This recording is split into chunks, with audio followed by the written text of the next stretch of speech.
You want to be great? There's one way.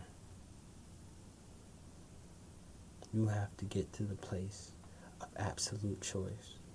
You have to get to the stage that has one spotlight on it. You have to get to the tunnel that has a light at the end of it and run full speed.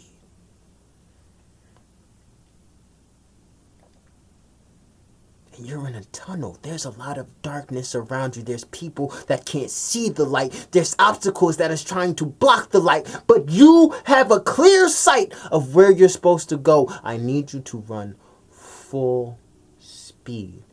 Don't stop. There's one direction. There's one destination. Get in the zone.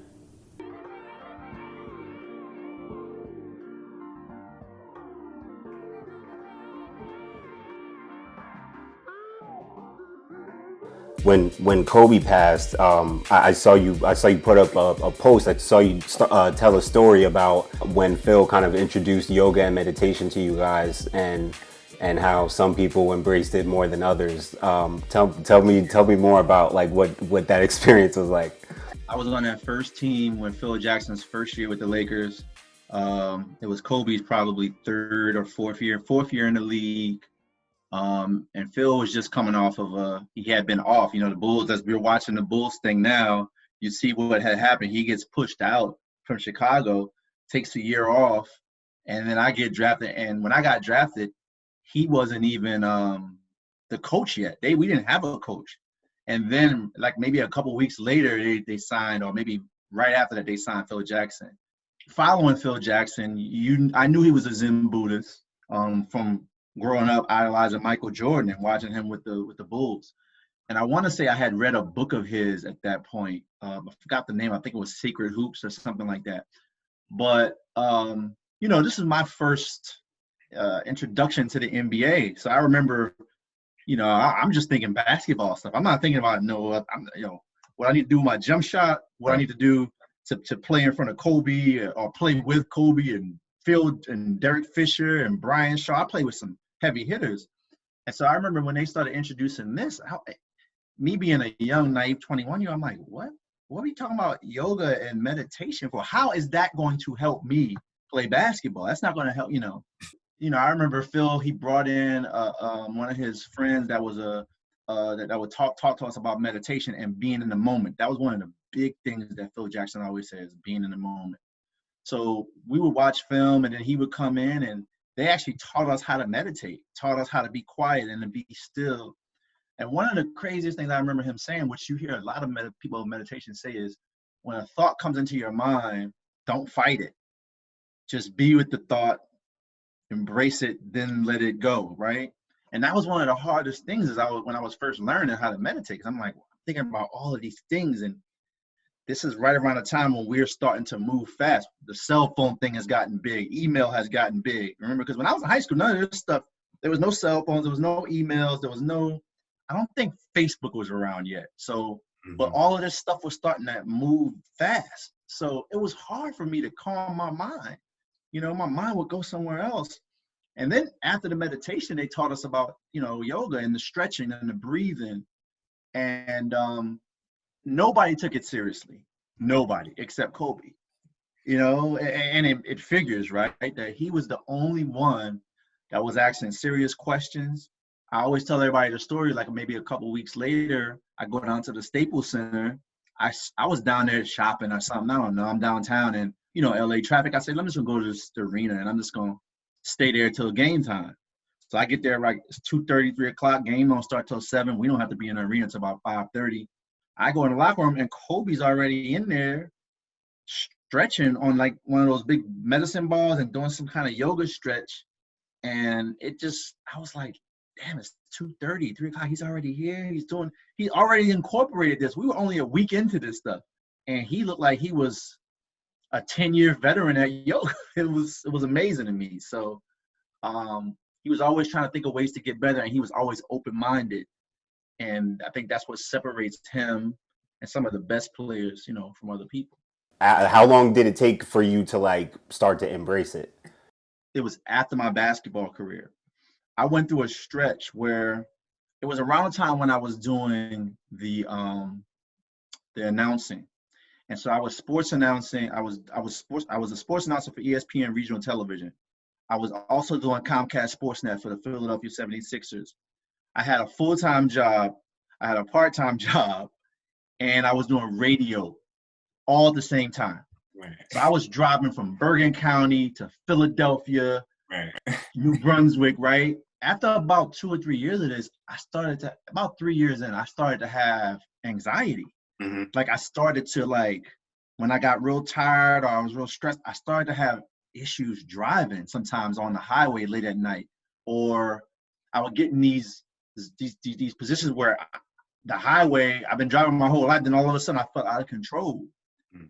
And that is when I was like, okay, I didn't know what anxiety was at that time, but my wife was telling me, I think you're having panic attacks. I had them when I was in college. And so she said, one thing I think will help you is meditation and yoga. She said, I tried it and it's helped me. And I was like, you know what? Phil Jackson tried to put that, introduce us to it. Tried to put you on. Tried to put you on, yeah. And I wasn't listening.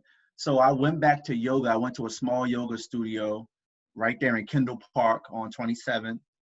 I started to do meditation and it went away.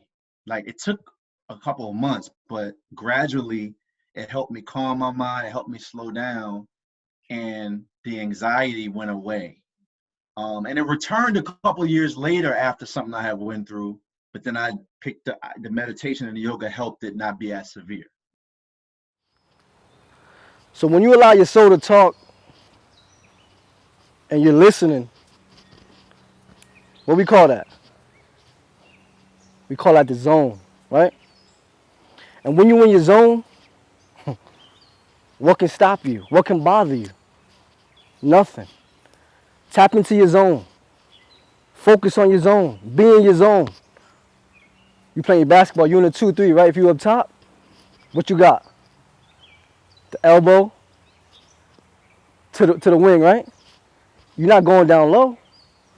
So stay in your zone. When you stay in your zone, you play your position. When you play your position, your team wins because you're doing your job. It's like yourself, that soul talk. When you're in your zone, you're allowing your soul to talk and you're allowing to listen and reflect and tap in and become one with you and with everything you're doing. So stay in that zone. Soul talk. What would you say was your biggest game of your career at any level? And where you felt like you were into like the zone? Like describe what you feel like the zone was to you and what was going on at that time. One was against Allen Iverson, and I was a freshman at Villanova. One was an AAU game against Kobe Bryant, actually. And one was an AAU game in New York where I scored I think it was 68 points. Now, I don't know which one you want me to start with, but... Give me the 68. Give me the 68 because you just threw that number out there so casually. I would love to know about that.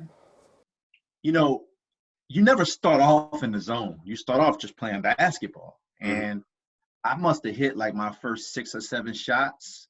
And most of them were jumpers, And I distinctly remember it was halftime. And they were announcing how many points you had. And I think I had 40 points. And it was halftime, And people were talking to me as I was coming out. And I remember when you go in the zone, you stop hearing people, because you're so locked in. It's you don't hear a crowd. You don't hear the sneakers squeaking. It's this place where everything feels easy. And you almost feel like you're floating. And it's really hard to get out of the zone unless maybe you get injured, something spectacular has to happen to take you out of the zone. I don't know, somebody pull a fire alarm or something, I don't know. But you feel in this perfect place of basketball. It's the ball comes off your hand perfectly, your wrist is perfect, the release is perfect, the ball bounces perfectly when you're dribbling. You know what I'm saying? It's like when you get when you play with that perfect ball, right? Or you have that perfect breakfast and you're yo, I don't know why I feel like I got so much hops today. Like you know what I'm saying? Yeah. Or sometimes you're in a gym where it's like, I can't miss in this type of gym, Right. Yeah, yeah. Well, in the zone, it's like all of it comes together. And I just felt like no matter what they did, no matter whose hand was there, I could make everything. And I think I went for like 68. I might have been 69. And it was crazy. It was the most points I ever scored in any game in my life. And I wasn't doing anything spectacular. It wasn't like I was making these crazy moves. I was just dribbling to a spot, elevating over people. Mm-hmm. One move, and it was just amazing. Do you feel like tapping into that zone could have been more possible if you knew what you know now about, meditating, mindfulness, and just being able to really harness like your mind and your emotions that way? Yeah, because meditation is about quieting the mind, right? Almost calming and quieting the emotions too. And when in basketball,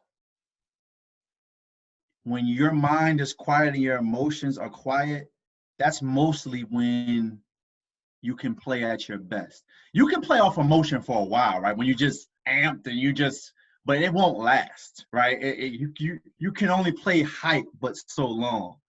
At some point, if you want to have an extremely extraordinary game, you have to settle in and you have to be almost on cruise control. And you can only do that if your mind is focused and it's quiet. It's not overly excited, but it's not totally, like, you can almost get too relaxed too, where you're playing lackadaisical. It's like this middle. It's like almost like when if you ever been surfing, or when you get in that balance where you just, you're right in the middle, and it's just a perfect feeling. But I think you can only get there if you can train your mind to relax and be calm. And yeah, if I knew about meditation and I knew and I took that more seriously, I'm not saying you can always get there. Yeah. But I think it would have been a little more possible, It's like almost opening up like another dimension, you know what I'm saying? You have to believe that you can be great to even start to try to be great, right? Or you have to see something that makes you believe I can be that.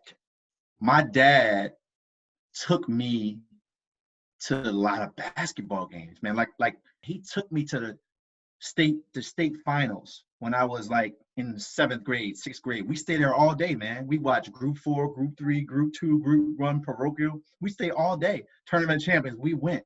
So my mind in the 7th grade, 6th grade, I was seeing great basketball players that looked like me, that were children like me, that I was gonna, and I saw myself there. I was like, I could be like them. So that made me want to go out and actually work at it.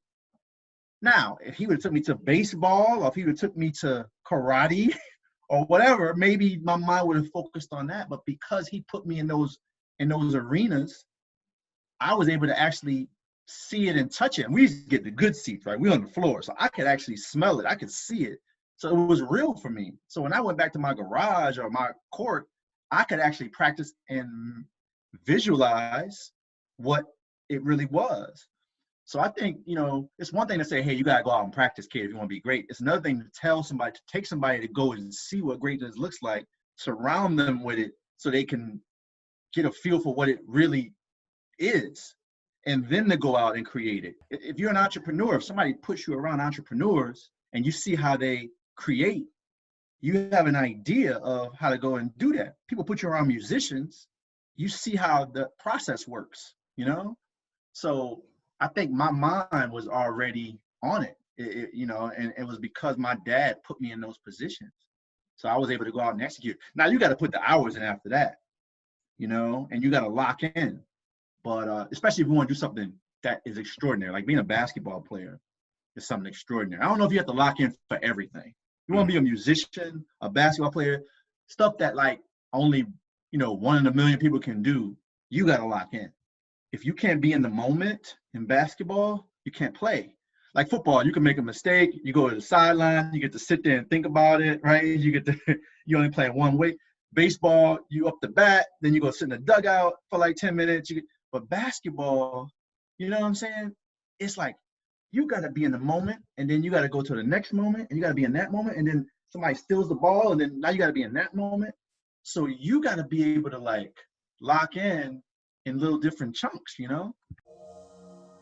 Yes, once your mind becomes still, in that silence, you hear something you never hear, which is your inner voice, or yes, whatever people call it so many different things, but they are the same thing, that natural clarity that we all have, but we don't hear it because our mind is so noisy.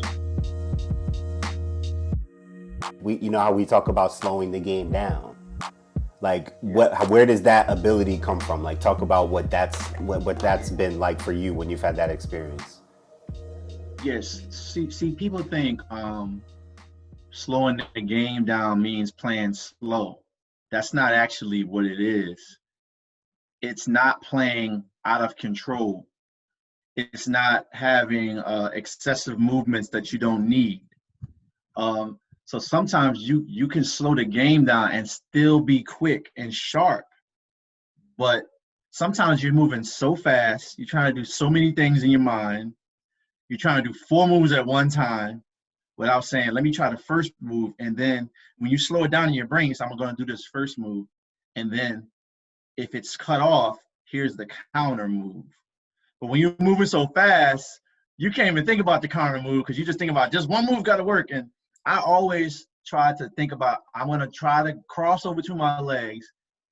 But if this person's here, I got another move or a counter move to counteract that. So that's kind of what slowing the game down is. When you can see things happening before they happen. But when you're moving so fast and when your mind's moving so fast, you can't do that. You can't do that. There's a difference between moving quick and just moving fast and out of control.